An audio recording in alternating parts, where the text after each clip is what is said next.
Ya, kapitalisme. Kita akan membahas kapitalisme sekarang ya. Oke. Saya pikir ringkas aja lah.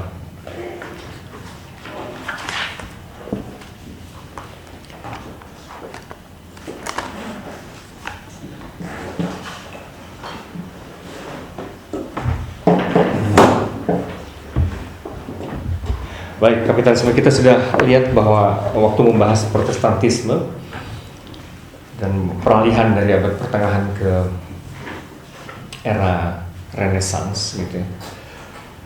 Kemudian berlanjut dalam Protestantisme. Di situ kita tahu ada kaum bourgeoisie ya, kaum bourgeois ya.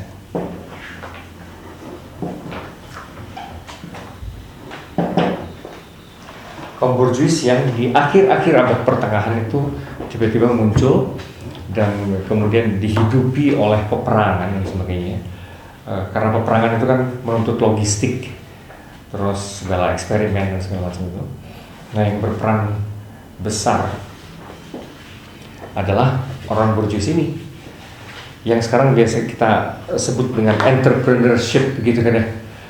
Itu ya, semua mencoba juga cari peluang-peluang, celah-celah yang bisa dijual dan bisa dikelola gitu.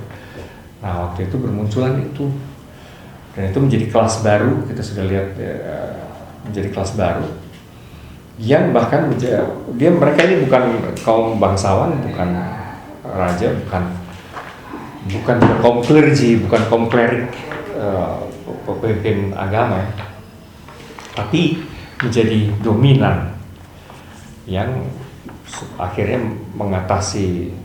perangnya mengatasi mereka semua gitu ya. Jadi ini orang biasa cuma punya duit dan punya kecanggihan memainkan ini ya, kecanggihan memainkan peluang. Di sini kelompok kelas menengah boleh dibilang akhirnya. Inilah kelas menengah. Ini kelas menengah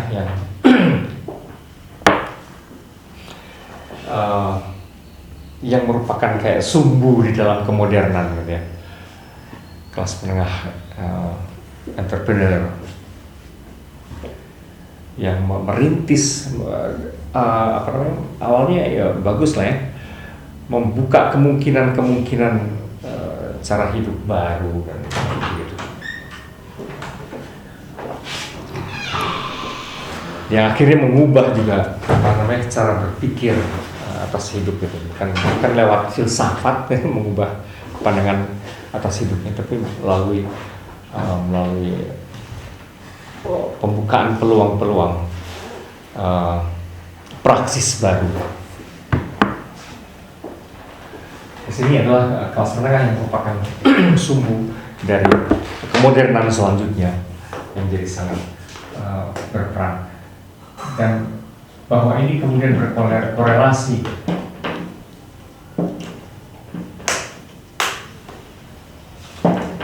temporary. Saya bilang terutama melalui Max Weber bahwa Protestantisme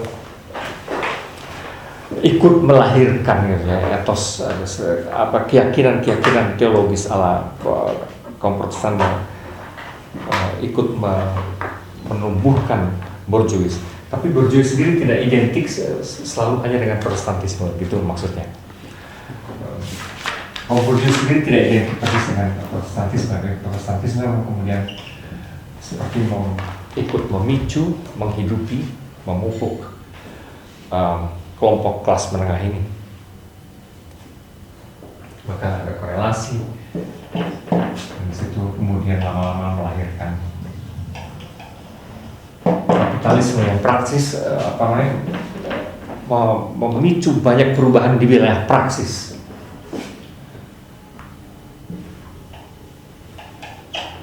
Terus de facto mengelola perubahan, bukan yang mengelola, tapi merintis ya, merintis dan mengelola perubahan-perubahan di wilayah praksis. Praksis ini, cariin spidol lagi, ini teman. praksis itu adalah apa namanya, perilaku sehari-hari, katakanlah begitu ya, praksis.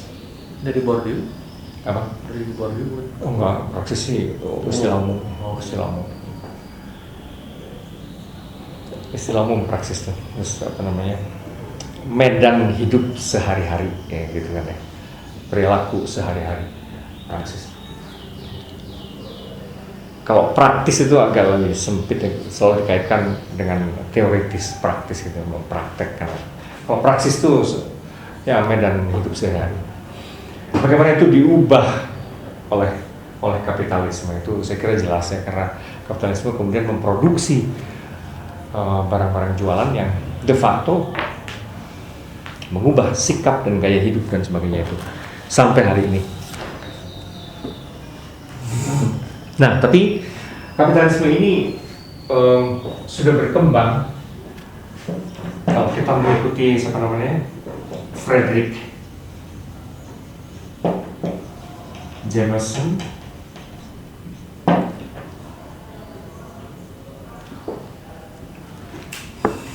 Dalam Postmodernism and the Logic of Capitalism, saya kira ya, judul bukunya itu, buku tebalnya itu.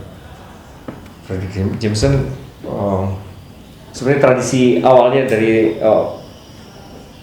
kerangka pikir marxistik gitu ya, yang mencoba mengkritik kapitalisme, tapi kemudian pengamatannya memang menjadi sangat tajam terhadap kapitalisme. Dan ini mengkaitkannya dengan gelagat postmodern. Dan bagi dia postmodernisme itu hanya konsekuensi logis dari kapitalisme lanjut, gitu kan ya. Bagi Frederick Jameson ini. Tapi dari situ kita melihat bahwa kapitalisme sudah berkembang. Kalau pakai skema Jameson, bukan original dia sih, dia mengambil dari orang lain juga, tapi dikelola dan dielaborasi lebih jauh oleh dia ya, oleh Jameson sendiri.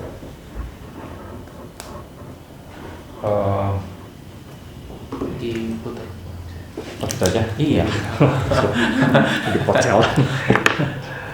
Oke, jadi ada 3. Kalau menurut Jameson itu ada 3 fase. Wah, ini kayaknya mesti dihapus saja. Karena perlu ruang yang lebar.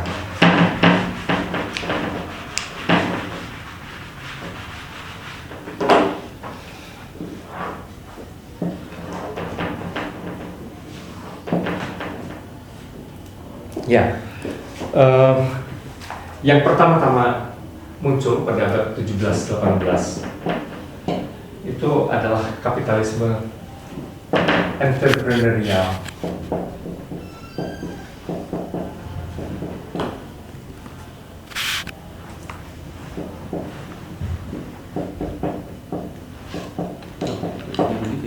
Entrepreneurial. Itunya nggak hitam. Belum, biasanya awal-awal itu gitu. Oh, Oke. Awal-awal itu gitu. Kapitalisme entrepreneurial, tapi nanti berlanjut menjadi karakternya berbeda gitu.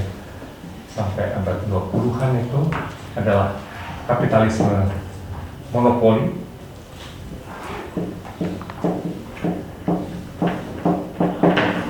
Kapitalisme monopoli.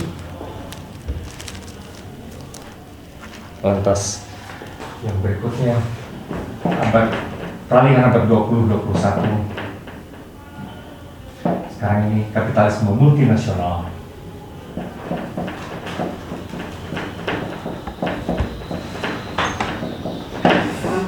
Kapitalisme multinasional.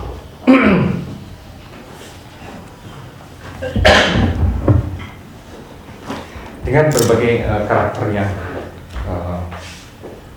berbeda gitu ya. Kalau ini entrepreneurial itu terutama dipicu secara teknologis, dipicu oleh yang berikutnya nanti ada beberapa catatan atas karakter-karakter. Fase pertama dari kapitalisme itu dipicu oleh mesin uap dan lokomotif.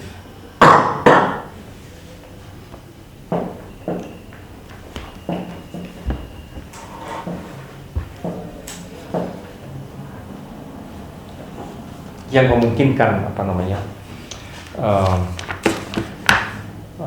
pengangkutan barang-barang, jangkauan, tapi ya belum seluas yang berikutnya, jangkauannya kira-kira nasional gitu ya. Maka skopnya nasional,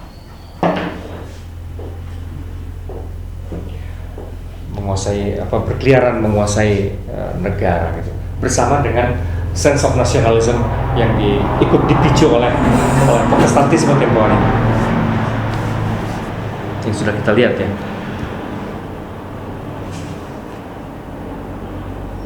Itu lantas tekanannya isu baru yang menjadi sentral waktu itu adalah soal hak milik ya. Hak milik, karena kemudian si kapitalis itu menjadi kaya.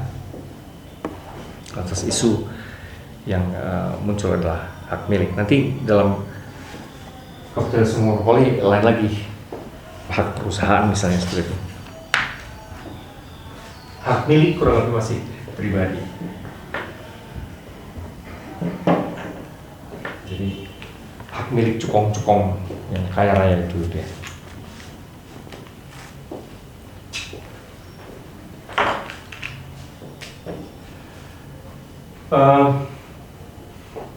Kelompok yang mencuat waktu itu, pengelompokan baru yang muncul di dalam strata masyarakat yang tiba-tiba mencuat adalah kelompok baru yang muncul di masyarakat adalah kaum pekerja. Belum pernah ada sebelumnya kelompok kaum pekerja seperti ini. Zaman dulu sebelumnya para petani gitu kan ya. Tiba-tiba ada kelas pekerja, ini kelas baru yang rada aneh gitu dan banyak. Ini beda dengan artisan. Beda juga. Artisan tuh bagaimanapun Atau tukang yang bangun katedral atau apa? Kelas pekerjanya, kalau artisan itu menginduk biasanya tuh ke ini ya, ke maestro tertentu gitu ya, dan kelompok-kelompok kecil. Kalau ini kan menjadi tiba-tiba ada pabrik maksudnya kayak gitu ya, itu tuh masif ya, massal gitu ya, itu lebih fenomena baru dari sudut itu.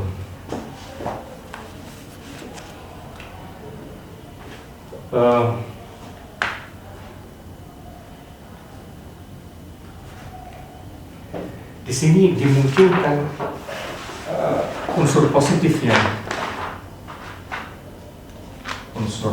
boleh dibilang unsur psikologi,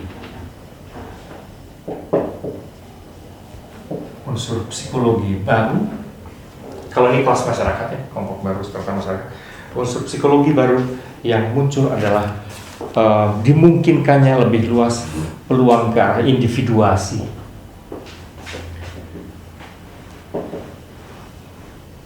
Ini istilah psikoanalisis khususnya dari Carl Gustav Jung yang akhirnya makin lumrah dipakai. Individuasi adalah proses menjadi diri sendiri. Individuasi. Kalau misalnya Foucault pakai istilah apa tempatnya? Subjeksi itu lain, tapi itu lebih dari eksternal, bagaimana individu dibentuk gitu. Tapi kalau dari diri sendiri, bagaimana diri sendiri membangun dirinya gitu ya. Itu proses individuasi.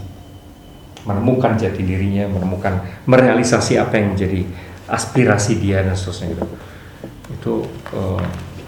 Itu menjadi dimungkinkan.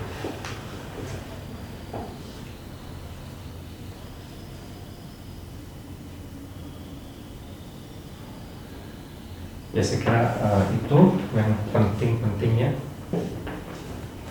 Nah itu berubah pada kapitalisme monopoli. Karena apa? Karena teknologi penentunya juga berubah gitu ya. Ada penemuan baru energi listrik dan petrokimia.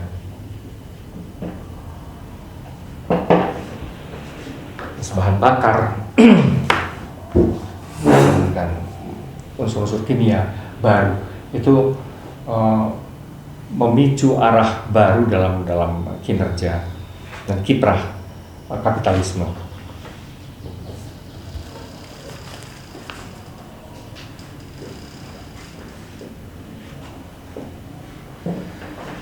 Skop dalam politik, unsur politis gitu. Unsur politis di sini mulai berubah. Skopnya bukan lagi nasional, tapi berkaitan sekali dengan imperialisme.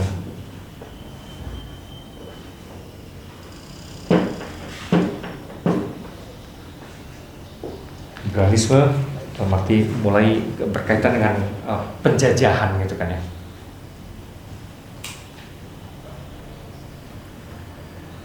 Ya kalau di Indonesia yang kita langsung rasakan tentu adalah VOC ya. VOC karena itu bagaimana dunia perdagangan betul-betul identik dengan politik penjajahan, penaklukan. Itu mulai lain. Imperialisme kaitannya dan isu yang menjadi isu pokok yang muncul bukan lagi hak milik pribadi tapi hak perusahaan sih.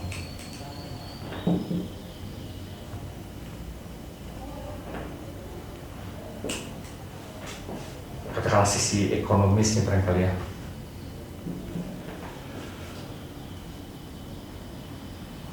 Dari sudut sosiologis, strata sosial, muncul kelas yang kelas baru yang fenomenal, yaitu kelas konsumen gitu. Bukan pekerja, tapi tiba-tiba ada kelas konsumen.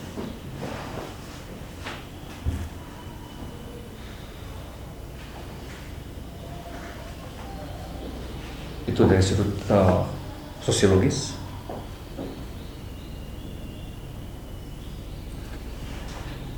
Lantas kalau dari sudut psikologis, jadi boleh dibilang begini, isu baru dalam sisi ekonomi, dijelaskan lagi ini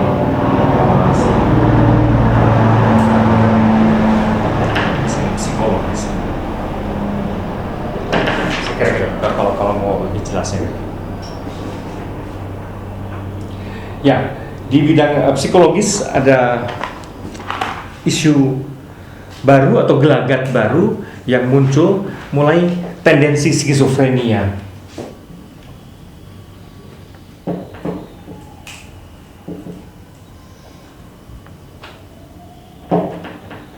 Tendensi skizofrenia alias kepribadian yang pecah dan segala macam itu ya. Tendensi skizofrenia karena eksternalitas.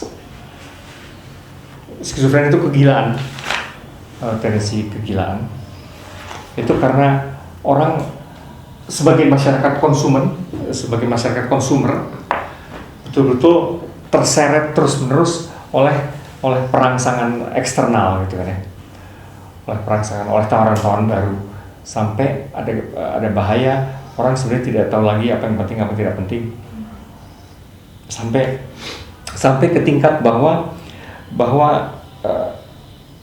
aspirasi ruang dalam psikologi itu banyak sekali ditentukan oleh tawaran-tawaran luar, eksterior, tawaran iklan dan segala macam gitu ya, sampai orang sebenarnya tidak tahu lagi siapa dia, karena semua yang dia lakukan, semua citra diri yang dia pahami itu dia bikin sesuai dengan citra yang ditawarkan oleh media, sampai orang sebetulnya nggak tahu siapa dia sesungguhnya gitu.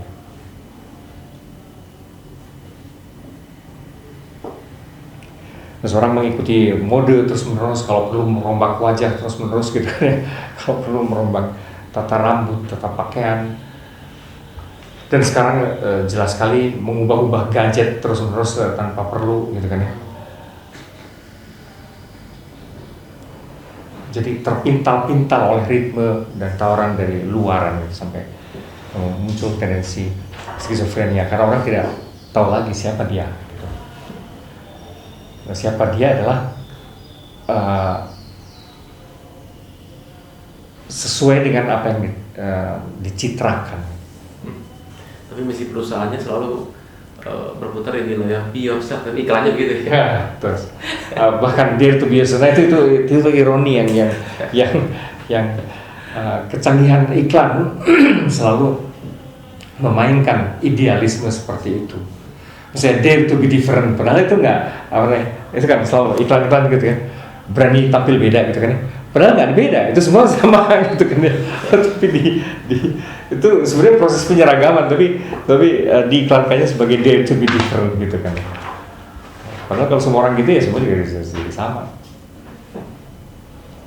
Karena differentnya itu different apa? Different itu kalau pakai baju merek tertentu. Tapi semua orang lantas ikut pakai baju merek tertentu itu, jadi nggak different juga. Jadi diiklankannya memang seperti itu. Diiklankannya ideal ya, be yourself kayak gitu. Nah itu, maka dari situ aja udah mulai kelihatan pengacauan identitas gitu kan, pengacauan self perception dan segala macam gitu. Maka tendensi skizofrenik gitu ya. Jadi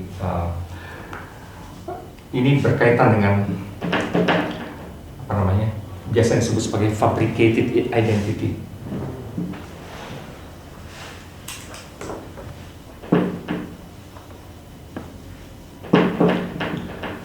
Berkaitan dengan fabricated identity, identitas yang apa, cetakan gitu kan ya, identitas yang dijajakan dan yang dicetakan, yang seringkali sangat apa ya, deceitful ya, menipu. Dan terbalik-balik, itu tuh benih skizofrenia terbalik-balik. Orang tadi dijajakan identitas diri, jadilah dirimu sendiri atau jadilah berbeda, tapi juga kalian ini bebas gitu kan, bebas memilih, tapi akhirnya kan tidak bebas. Analisis yang menarik dari Erich Fromm adalah itu. Dunia modern, kapitalisme modern menjajakan kesan seakan-akan you are free gitu kan ya, bebas memilih dan pilihan tuh banyak gitu kan ya. Tapi de facto pilihan pun itu semua sudah disajikan oleh pabrik-pabrik. Dan simbol kebebasan yang tampak mutlak tapi sebetulnya dibatasi itu adalah supermarket. Di situ orang bisa memilih kita, tapi memilih yang sudah dibikinkan, gitu kan ya. Itu apa namanya?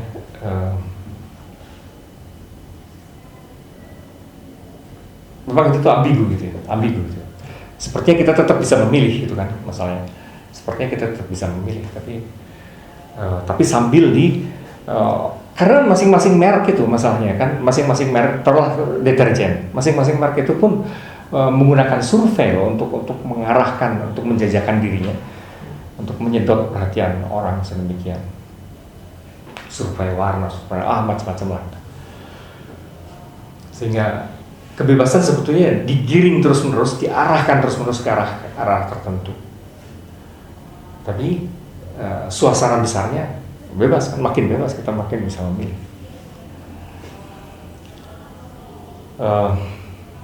Ya itu kritik dari sebagian besar sekolah Frankfurt dan khususnya orang seperti Erich Fromm segala macam itu. Pernah dengar kan Erich Fromm?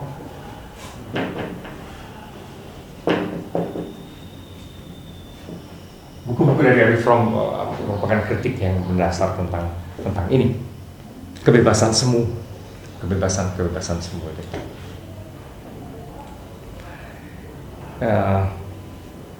Sama juga diberi kesan dunia modern ini rasional, tapi sebenarnya kapitalisme diam-diam menciptakan sikap yang irasional gitu. Ya orang berbondong-bondong ke Singapura atau ke Malaysia ketika sale gitu kan ya. Tapi kan ongkosnya ke Malaysia sendiri gimana? Itu kan gimana sih ceritanya itu gitu kan. Memburu sale apa namanya branded thing gitu ya. Baju-baju lah, apalah, peralatan semua yang bermerek gitu.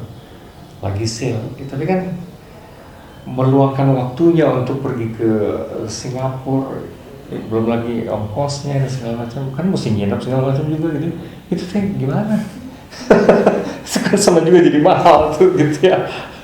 Itu apa, banyak hal yang sebenarnya akhirnya irasional. Dan sebenarnya modern menciptakan irasionalitas sebetulnya.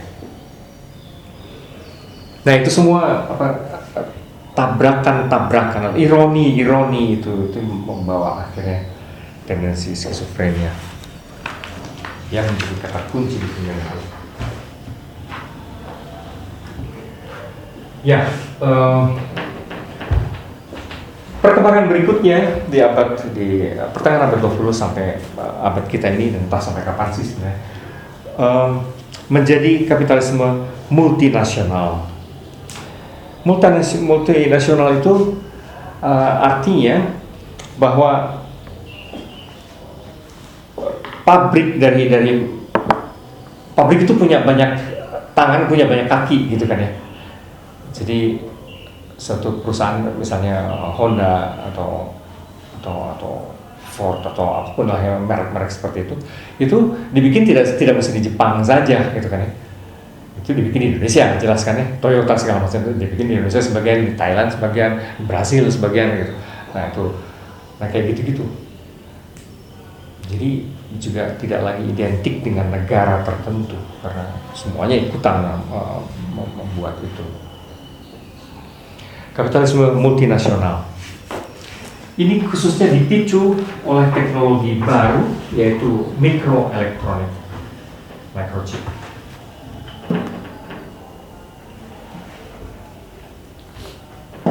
Mikroelektronik dan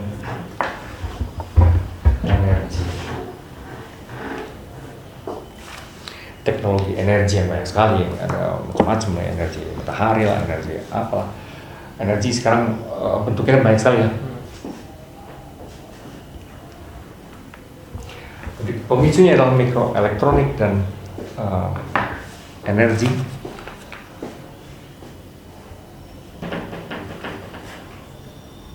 Skopnya, ya skop jelas multinasional.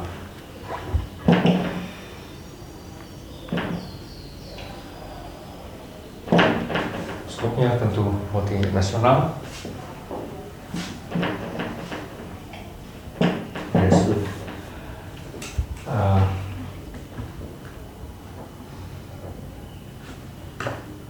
Dari sudut ekonomi yang muncul menjadi fokus adalah hak paten, copyright.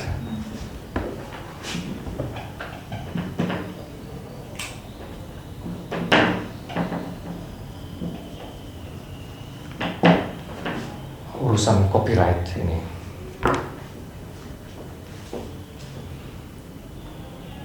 Ya, kita bisa teriak-teriak soal copyright kultural gitu ya, terhadap Malaysia, tapi menurut saya dari sudut itu Malaysia pintar bermain strateginya gitu kan ya.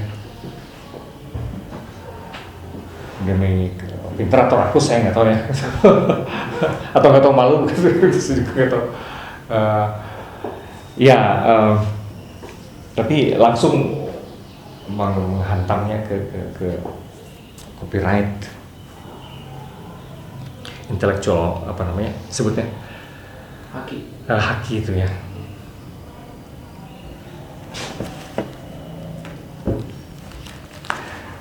Itu lalu dari sudut ekonomis, dari sudut sosiologis,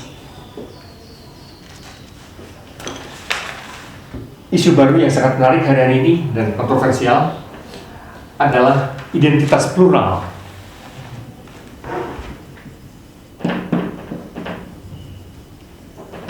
Identitas plural dalam sekurang-kurangnya dua arti.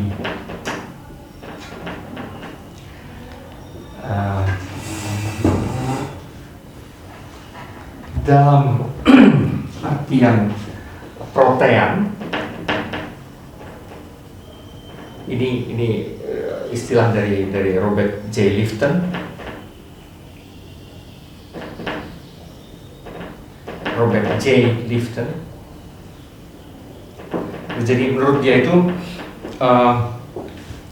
orang manusia kontemporer hari ini tuh bersama dengan perubahan gaya hidup dan kiblat tata nilai, itu kepribadiannya juga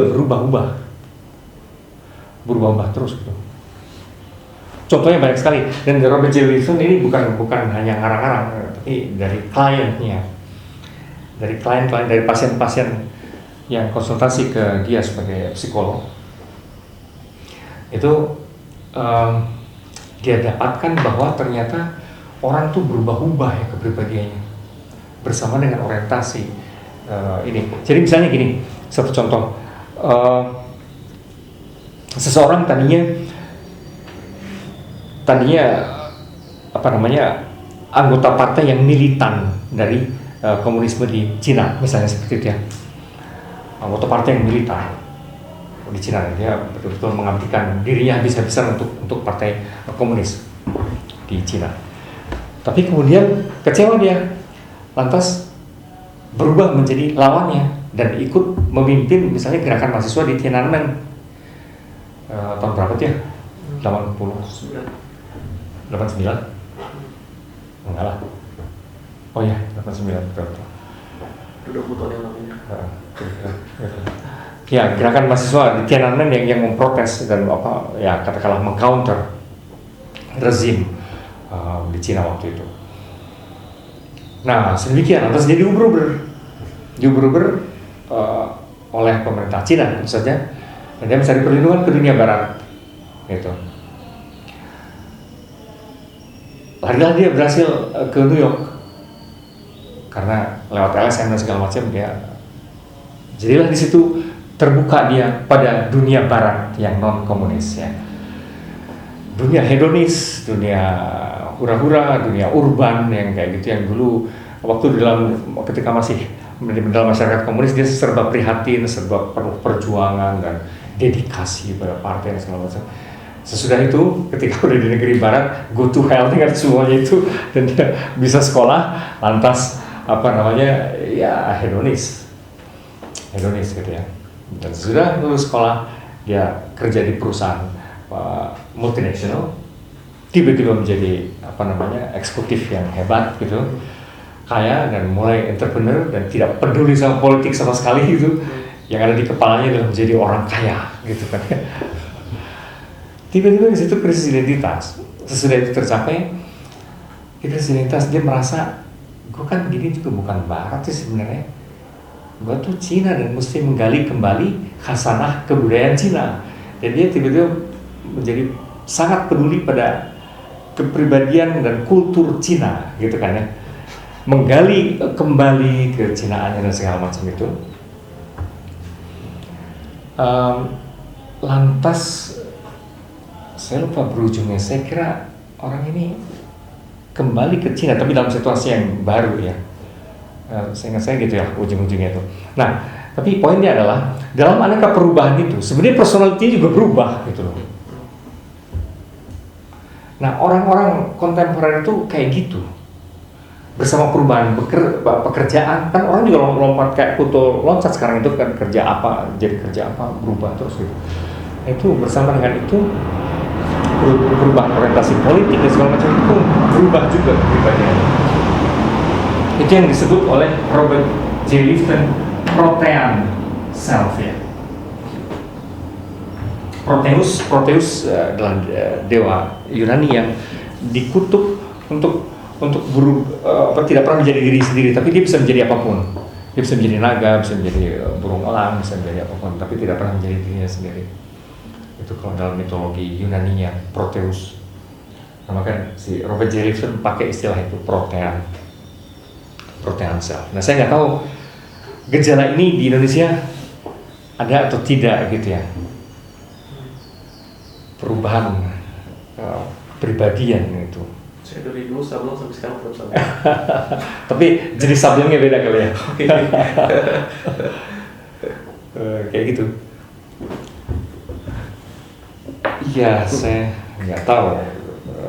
Orang bisa dulunya puritan sekali, tapi tiba-tiba menjadi permisif sekali. Kalau dalam skala kecil-kecil, saya kenal orang-orang yang memang jadi berubah ya. Hanya tidak seplural cerita yang tadi. Saya kenal orang-orang yang berubah yang tadinya di sekolah-sekolah agama yang jadi tadinya sangat puritan, gimana begitu keluar dari situ berubah total menjadi bajingan dan menjadi dalam arti gaya hidup yang betul-betul ya hedonis mampus dan tidak peduli, bahkan umumnya menjadi sangat kritis terhadap agama dan segala macam. Itu di berbagai agama sama gitu ya, bukan khusus hanya dari agama tertentu itu gitu. Dan bahkan salah satu contoh adalah sastrawan gitu ya, kawan saya. Nah itu kemudian misalnya tulisannya tadinya sangat religius ya, ketika masih di sekolah itu sangat religius, puisi-puisi, cerpen dia sangat religius. Tapi begitu keluar dari situ, terus hidup dalam metropolitan gitu kan ya, suasana metropolitan, berubah dan karya-karyanya semua berbau seksual gitu ya. Seperti meledak atau saya juga nggak tahu. Erotis dan kadang-kadang sampai sebenarnya nggak terlalu mutu ya, tapi ya gitulah. Tidak apa. Tapi hipererotis seringkali sangat vulgar ya. Ya seringkali sangat vulgar dan saya nggak ngerti sebenarnya ini apa sih yang terjadi pada orang ini gitu ya. Yang mesti beli bukunya.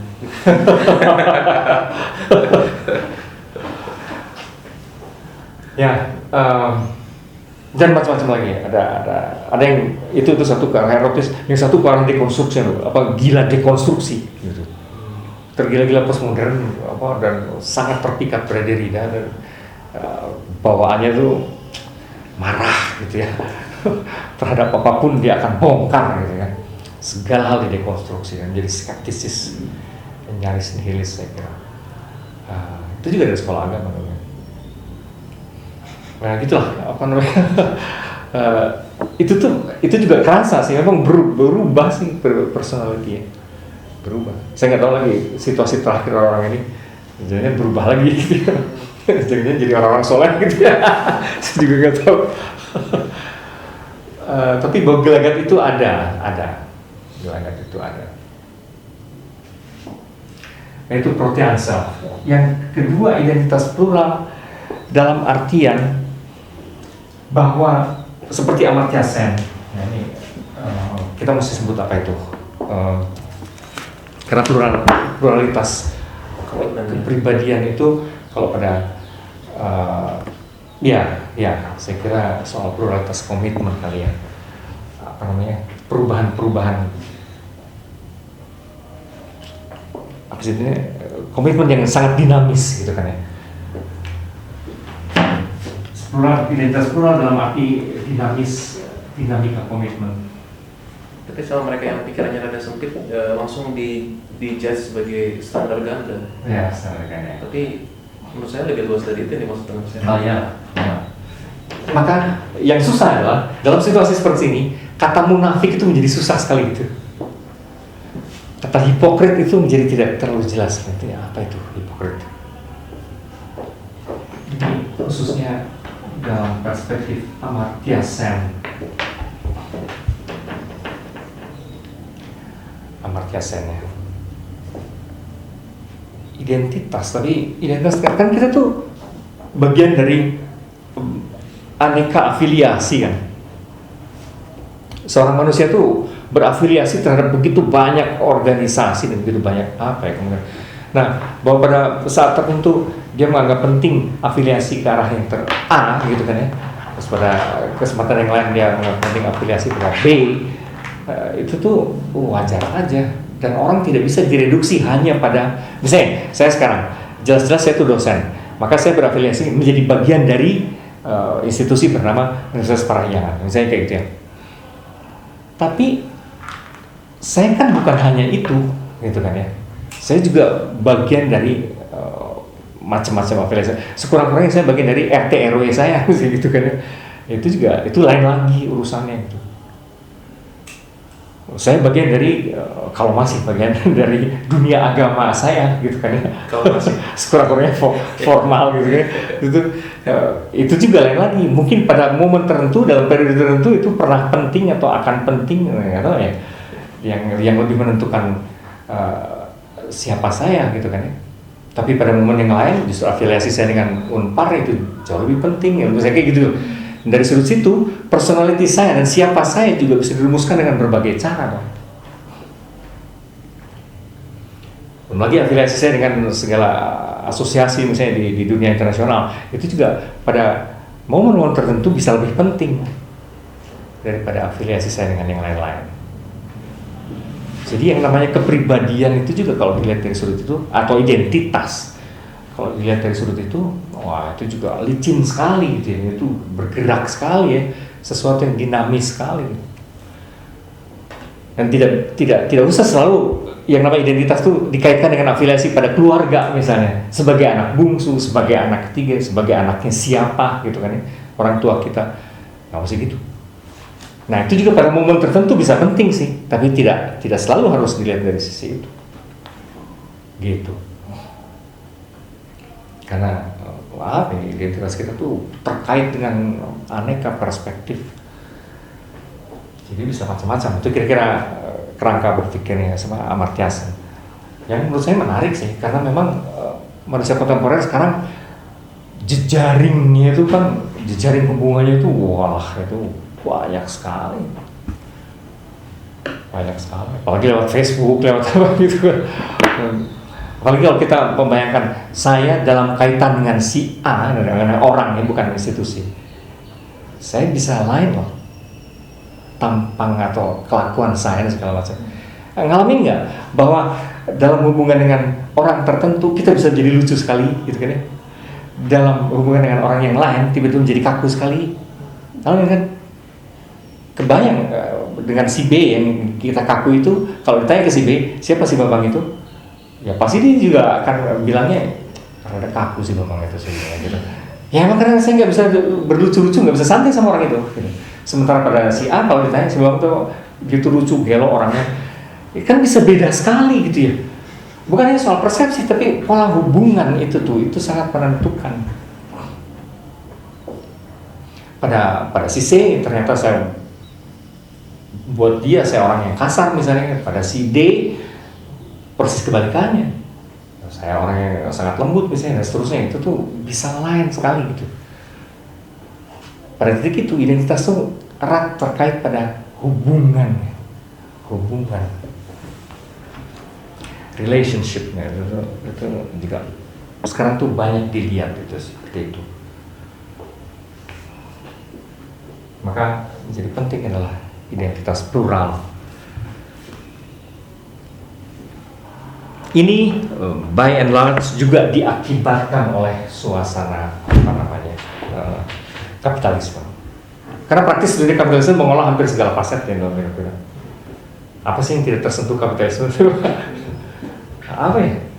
Sampai sabun atau apapun yang paling intim yang kita pakai itu dikelola oleh kapitalisme.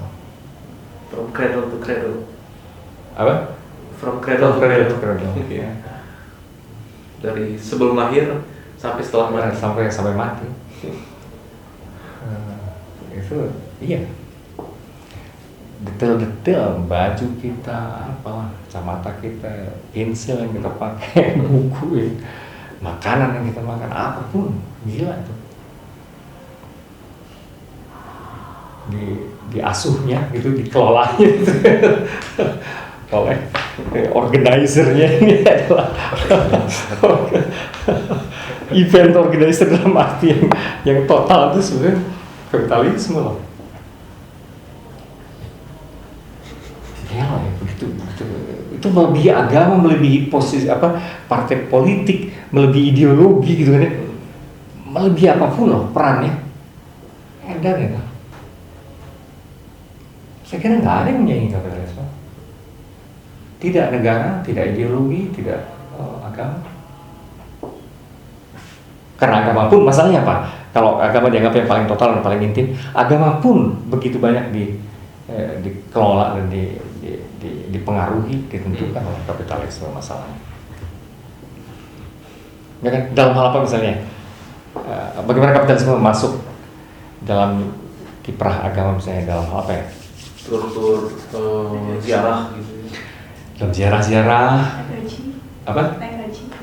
Iya, itu termasuk pilgrimage, aneka bentuk pilgrimage ya, ritual-ritual itu termasuk penziarahan.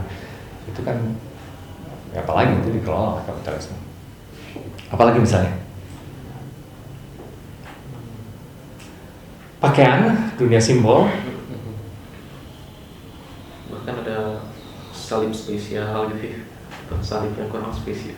Salib. Oh, dan ada pabrik kalau dalam dunia gereja ada dong, pabrik arte sacra ada itu yang memproduksi piala, salib dan aneka patung dan apapun ada lah, dan itu sangat prestigious. Memang itu high art ya, itu kayak haute couture, kayak high fashion gitu kan ya, jadi eksklusif sekali itu, eksklusif dan mahal. Ada sih itu. Kalau sama baju-baju Muslim, pakaian itu sama juga. Belum lagi sistem pendidikan itu kan, sistem pendidikan itu kan juga bisnis kan pada akhirnya kan ya. Dan makin hari kan makin dikelola ala bisnis kapitalis juga gitu. Artinya sistem pendidikan yang berdasarkan agama gitu kan ya. Hampir selalu sekarang juga dikelola business like gitu kan ya. Dan tidak malu-malu. Lihatnya sekolah-sekolah raksasa kan kayak mall-mall gitu kan. Terus pastor sama suster udah kayak CEO. Betul. Pastor suster yang mengelola sekolah itu memang kayak CEO. Cara ininya, cara berpikirnya kan banyak juga mengadopsi dari perusahaan-perusahaan kan. Ya dong, strategi pemasaran, strategi kebutuhan training dan segala macam itu, training para gurunya segala macam. Saya kira itu semua pola-pola yang bagaimana kapitalisme betul-betul masuk dan menginfiltrasi, bahkan diadopsi ya, diapropriasi istilahnya dalam dunia-dunia yang bukan hanya dunia bisnis. Segala hal dikelola secara bisnis like sekarang, apapun.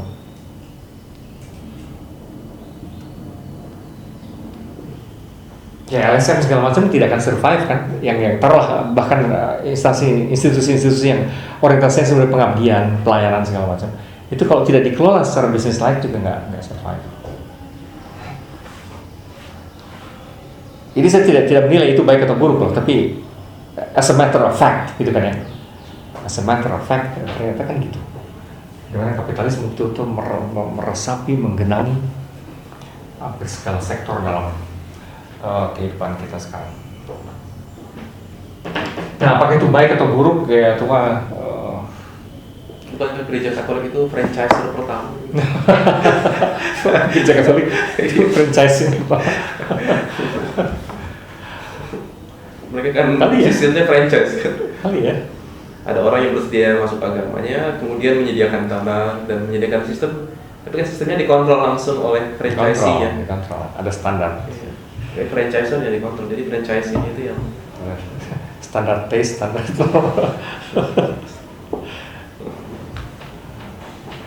Meskipun tidak sedetail franchise umumnya. Franchise umumnya itu kan sampai standar lighting segala macam itu ada loh.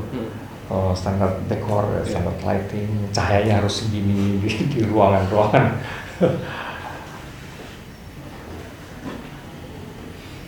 Ya, oke. Lantas unsur psikologis, saya kira yang belum. Belum ya? Oh belum ya. Unsur psikologis adalah tuh? Tadi sosiologis. Identitas kan? Identitas itu sosiologis. Kayaknya ada yang tumpang ini. Ini sebenarnya masuknya psikologis ya. ini maksudnya psikologis. Yang sosiologis itu lain. Yang sosiologis adalah munculnya kelas kelompok minat ya.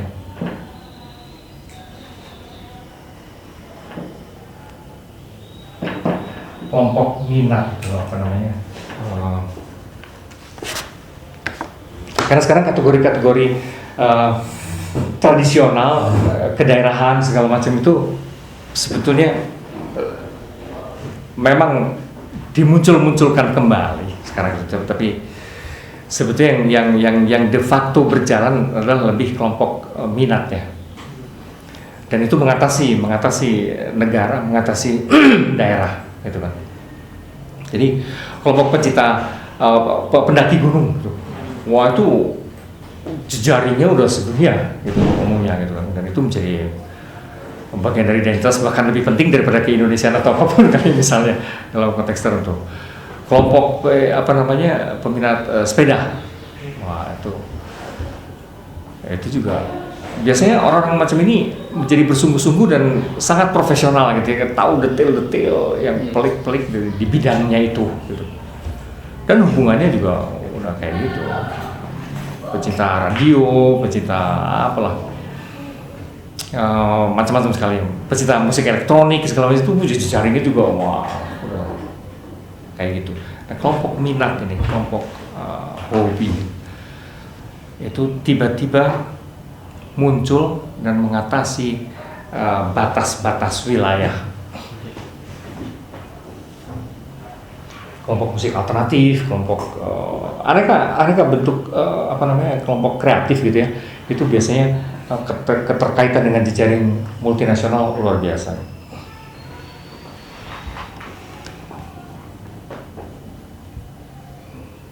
Dan seringkali sangat mengejutkan gitu, bahkan orang di pelosok, di desa, di kampung, di ujung berung gitu kan, tiba-tiba jejaringnya kemana gitu kan. Dia pasti tahu nih, jejaring orang punk. Ya itu menakjubkan gitu, dan itu tidak pernah terjadi sebelumnya, sedinamis itu dan sedimungkinkan itu gitu. Nggak salah ada yang lebih aneh lagi ya kayak misalnya kelompok yang suka baca apa itu kan sangat spesifik ya. Sangat suka baca Carne itu apa itu ada lagi yang lebih aneh, kelompok minat orang, bukan minat sih, tapi kelompok orang yang namanya Sugeng. Iya. Tapi berdasarkan nama. Iya. Jadi ada itunya, ada Sugeng. Semua yang bernama Sugeng. Seluruh dunia, Sugeng dari seluruh dunia. Oh ya? Bisa bikin Sugiharto tuh. Sugiharto. Dan di Jepang ada loh orang namanya Sugiharto. Sugiharto. Seperti Muji. Wah itu juga sama. Itu juga nama. Jadi kalau nggak salah nama perkumpulan itu The Sugengs. The Sugengs. Tapi unik tuh ya. Unik. Orang bisa menciptakan apapun, gila-gila. Itu kan lewat minat, itu mah udah mulai dari nama ya. Kayak pencinta lokomotif kayak gitu-gitu tuh. Wah itu juga bisa sangat paham dunia lokomotif itu lebih daripada kondektor. Karena dia lebih tahu sejarah segala gitu kan ya. Itu edan lah dunia itu.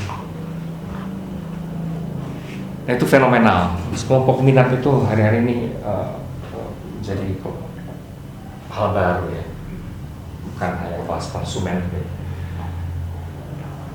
Oke, ada komentar. Saya harap mulai terlihat gitu ya, pergeseran skop dan dampak atau aspek dari berbagai aspek ini, aspek politis, ekonomis, sosiologis, psikologis.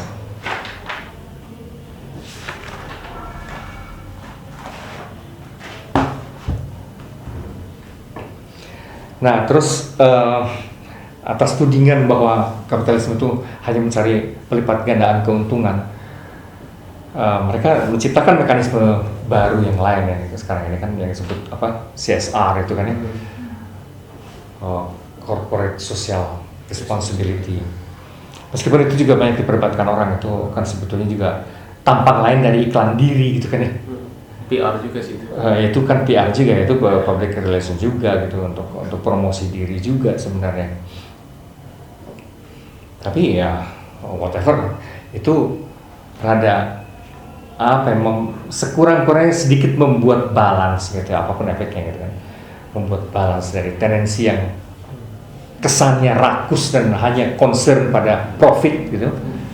Nah ini sedikit ada, kalau bahasa agamanya ada semacam perpuluhan atau apa gitu, sekian persen dari sekian persen dari apa itu dari pendapatan di sharekan untuk amal atau apapun lah judulnya gitu.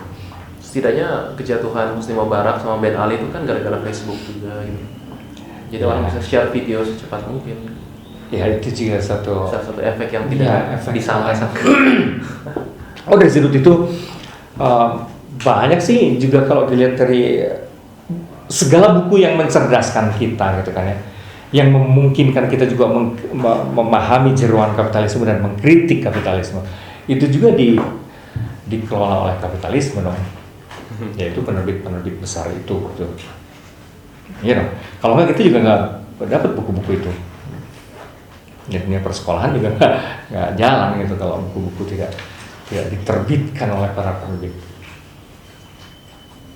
Banyak sih dan ya komputer segala macam itu memang sudah memungkinkan kita melahirkan pola-pola hubungan baru yang dulu dianggap muskil dan tidak mungkin, sekarang menjadi mungkin. Kalau dari situ banyak sih manfaatnya. Artinya banyak hal positif yang kita nikmati hari-hari ini. Ya kayak bagaimana dulu kita sulit dan bisa panik memantau saudara kita, anak kita dan segala macam gitu kan ya, karena nggak punya HP gitu kan. Nah sekarang itu semua dimudahkan memang karena dengan adanya HP. Dari sudut itu iyalah. Jadi apa ya, itu selalu ambivalen ya, selalu ambivalen. Artinya banyak hal sebetulnya perubahannya tidak buruk, tidak, karena ada gini, memang cara melihatnya berkaitan dengan cara melihat kapitalisme itu, apakah ini tuh baik atau buruk gitu ya. Dampak-dampaknya itu seringkali juga ditentukan pada perspektif kita. Perspektif kita itu cenderung teknofobi atau teknofili gitu. Itu memang bisa jadi lain. Teknofobi itu bagi mereka yang perspektif yang selalu curiga pada teknologi gitu. Nah, kelompok ini akan selalu menemukan begitu banyak hal buruk dari dunia kapitalisme dan dunia teknologi mutakhir. Dan kesannya seperti mau katastrofi terus-menerus gitu, dan seperti sudah mau kiamat gitu kan. Bencana terus gitu. Kalau dari perspektif yang fobia ini. Dan kita selalu menemukan alasan juga untuk mengkritik dunia kapitalisme beserta teknosainsnya sebagai sumber bencana. Tapi bisa lain kalau kita melihatnya dari sudut teknofili. Teknofili adalah kebalikannya, yang mencintai teknologi. Teknofili itu yang memang pro teknologi gitu tendensinya. Itulah yang kita, kalau melihat dari sudut itu, akan banyak sekali menemukan juga sama, nggak bisa-bisa profit advantage keuntungan yang lahir dari segala teknologi baru sekarang ini.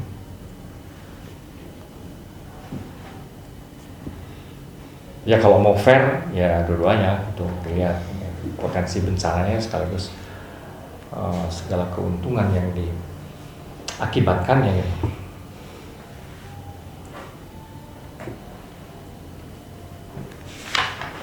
Masalahnya apa ya? Yang selalu menarik perhatian tuh justru yang atas ya, Kenapa ya? Kenapa sih bad news selalu good news gitu ya? Artinya semakin buruk beritanya, semakin penuh bencana gitu, sepertinya semakin bagus gitu, semakin menarik gitu.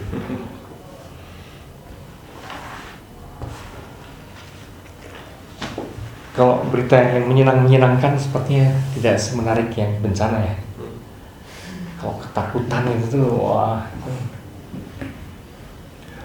cerita mengenai radiasi lah dari komputer, apa kayak gitu-gitu tuh lebih cepat gitu. Dan herannya banyak orang yang kalau misalnya baca koran itu lihat bagian itu, iklan apa ya, meninggal itu obituari. Masa sih? Ada juga. Masih ada peminatnya gitu yang suka melihat bagian orang-orang yang meninggal. Gitu, itu bad news. Bad news. Tapi terutama kalau bencana ya, kalau kecelakaan apa ya. Jadi laku ya. Oke, ada komentar sekitar sini? Kapitalisme. Kalau tidak, nah itu berarti unsur konstitutif kita sudah mereviewnya. Terus pembentuk kemodernan itu berarti sudah beres di situ, ada humanisme, protestantisme, rasionalisme, romantisme, dan akhirnya sebenarnya ini sekaligus juga klimaks dari semua pembentuk yang lain. Karena ini faktor yang paling kuat pembentuk kemodernan pada akhirnya adalah kapitalisme. Karena bahkan pemikiran-pemikiran, temuan-temuan segala macam menjalar dan betul-betul lantas secara efektif membentuk dunia kita melalui kapitalisme.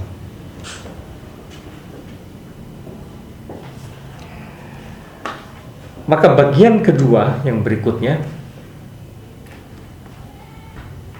adalah inti dari kemodernan. Kalian tempo ini sudah mau kopi ini? Ada kan? Ya. Jadi the quintessence of modernity. Jadi itu part kedua ya. Bagian kedua adalah akhirnya menjadi modern itu hakikatnya apa? Nah, itu ada banyak renungan dari berbagai orang. Ada reflektivitas dari Anthony Giddens dan Barry Sandiwell. Ada Christopher Lasch yang melihat sisi narsistik dari kebudayaan modernnya. Nah, ini juga menarik, kita akan bahas soal kebebasan tadi, kita akan elaborasi lagi dari Erich Fromm itu. Lalu peranan posisi subjek gitu ya dalam dunia modern itu sebenarnya bagaimana? Itu kan kita lihat dari Michel Foucault.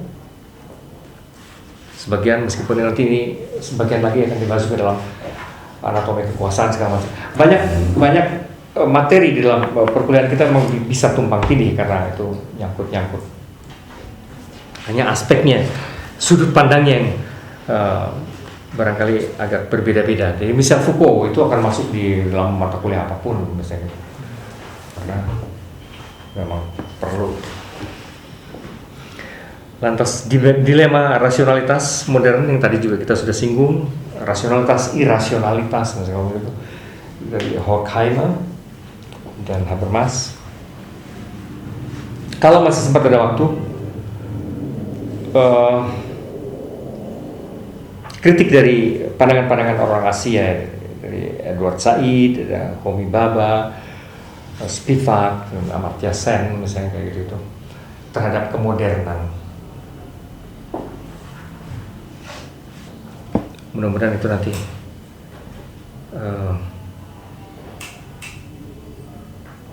sempat akan kita bahas. Tapi sebenarnya ini bagian ini rada panjang sih sebenarnya, renungan filosofis yang agak wacananya agak jauh ya. Oke, sebentar break dulu ya untuk masuk ke bagian yang kedua ini.